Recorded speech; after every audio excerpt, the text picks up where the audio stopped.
নমস্কাৰ আজি মই ভিডিঅ'টো ডিছকাছ কৰিম যে আমেৰিকালৈ আপোনালোকে ফুড আইটেম এক্সপৰ্ট কৰিবৰ কাৰণে কি ধৰণৰ ডকুমেণ্টছ লাগিব বা প্ৰচেছ কি বা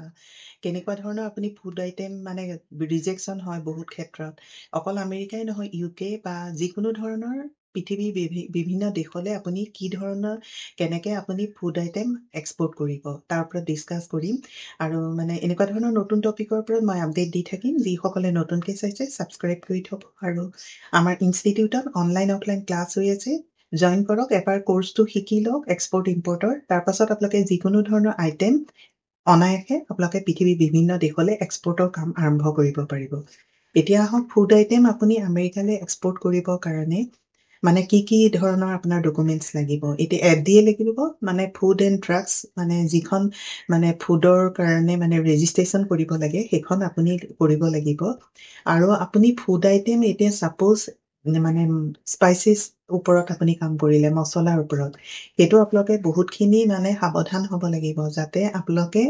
মানে কোনো ধৰণৰ বেক্টেৰিয়া বা তেনেকুৱা আপোনালোকৰ থাকিব নালাগিব এতিয়া 2023 আৰু 2024তো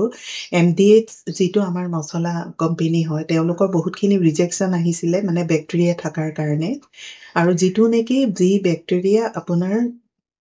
মানে ডায়েৰিয়া হ'ব পাৰে বা জ্বৰ হ'ব পাৰে এনেকুৱা ধৰণৰ হোৱাৰ কাৰণে আপোনালোকে কাষ্টমে মানে আমেৰিকাত সেইটো ৰিজেকশ্যন কৰিছে গতিকে সেইখিনি কথা আপোনালোকে মন কৰিব লাগিব আৰু হংকঙতো এটা কনচাইনমেণ্ট ৰিজেকশ্যন হৈছিলে মানে যিটো মানে বেক্টেৰিয়া বা এনেকুৱা ধৰণৰ মানে থকা কাৰণে ফুড আইটেম এক্সপৰ্টেই হৈছে এটা ফাষ্টেষ্ট আৰু মানে এইটো চিপেষ্ট মানে এক্সপৰ্টৰ প্ৰডাক্ট হয় গতিকে আপোনালোকে ইনিচিয়েলি এনেকুৱা ধৰণৰ প্ৰডাক্টত মানে কাম কৰিব পাৰে কিন্তু তাৰ কাৰণে মই আগৰ কৈছোঁ যে মানে অৰ্গেনিক হ'ব লাগিব আৰু আপোনালোকে প্ৰপাৰলি পেকেজিংটো মষ্ট ইম্পৰ্টেণ্ট কথা পেকেজিং আপোনালোকে খুব ভালকৈ কৰি সেই প্ৰডাক্টটো এক্সপৰ্টৰ কাম আৰম্ভ কৰিব পাৰিব আৰু নেক্সট আপোনালোকৰ আহিলে যে মানে ডকুমেণ্টেশ্যন কি লাগিব বা ডিউৰিং শ্বিপমেণ্টৰ সময়ত যেনে কমাৰ্চিয়েল ইনভইচ বা পেকিং লিষ্ট বা IEC এক্সপৰ্ট ইম্পৰ্ট লাইচেঞ্চ মই আগৰ ভিডিঅ'বিলাকতো কৈছোঁ এইটোতো মেণ্ডেটৰী ডকুমেণ্টছ হয় আৰু এক্সপৰ্ট ইম্পৰ্ট লাইচেঞ্চৰ কাৰণে আপোনাৰ GST লাগিব ট্ৰেড লাইচেঞ্চ লাগিব এতিয়া এইখিনি গোটেই ডকুমেণ্টছখিনি আপুনি প্ৰপাৰলি মানে কালেক্ট কৰিলে আৰু কাণ্ট্ৰি অফ অৰিজিন লাগিব ফাইটোচেনিটেৰী চাৰ্টিফিকেট মানে ফুড আইটেম যিহেতু বা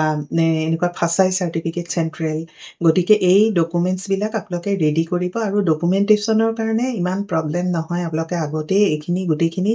ৰেডি কৰিব পাৰিব এতিয়া আপোনাৰ নেক্সট কথাটো হ'ল যে বায়াৰ আপুনি কেনেকৈ চাব যে USA হওক বা UK হওক বা যিকোনো ধৰণৰ পৃথিৱীৰ দেশলৈ আপোনালোকে বায়াৰ কেনেকৈ চাব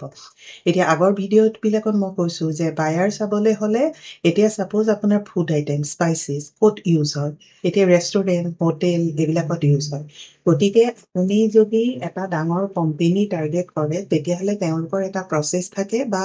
তেওঁলোকে ছমাহ বা এবছৰৰ কাৰণে একেলগে বস্তুটো ইম্পৰ্ট কৰি থয় গতিকে তেনেকুৱা ধৰণৰ আপুনি কোম্পেনী চোৱাতকৈ আপুনি ইণ্ডিভিজুৱেল কাষ্টমাৰ টাৰ্গেট কৰিবলৈ চাব যেনে হোটেল ৰেষ্টুৰেণ্ট এইটোতো এভেইলেবল হয় UKতে চালে USAতে চালে আপুনি কম কোৱান্টিটি আপুনি প্ৰথমে দিবলৈ চেষ্টা কৰিব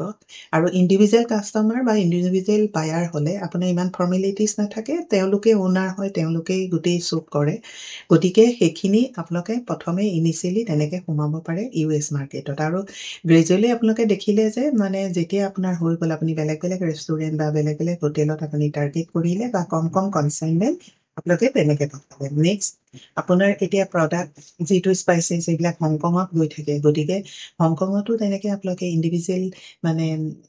হোটেল ৰেষ্টুৰেণ্ট এইবিলাকত টাৰ্গেট কৰিব যিহেতু মছলাটো মই এক্সাম্পল হিচাপে দিছোঁ সেইটো আপোনাৰ প্ৰতিটো হোটেলতে বা ৰেষ্টুৰেণ্টতে সেইটো ব্যৱহাৰ কৰে গতিকে তেনেকুৱা ধৰণৰ কাষ্টমাৰবিলাক আপোনালোকে টাৰ্গেট কৰিব চালে এতিয়া ডকুমেণ্টেশ্যন মই ক'লোঁ আৰু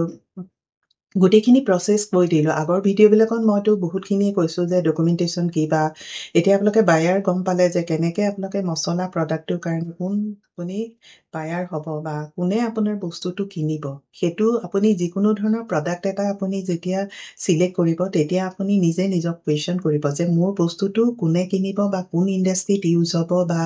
ক'ত মই বেচিম তেতিয়া আপুনি টাৰ্গেটেড কাষ্টমাৰ পাই যাব এতিয়া আজি ভিডিঅ'টোত এইখিনি ফুড আইটেম কেনেকৈ USAলৈ আপোনালোকে এক্সপৰ্ট কৰিব পাৰে তাৰ ওপৰত ডিছকাছ কৰিলোঁ এনেকুৱা নতুন টপিকৰ ওপৰত মই আপডেট দি থাকিম থেংক ইউ ফৰ ৱাচিং দিছ ভিডিঅ'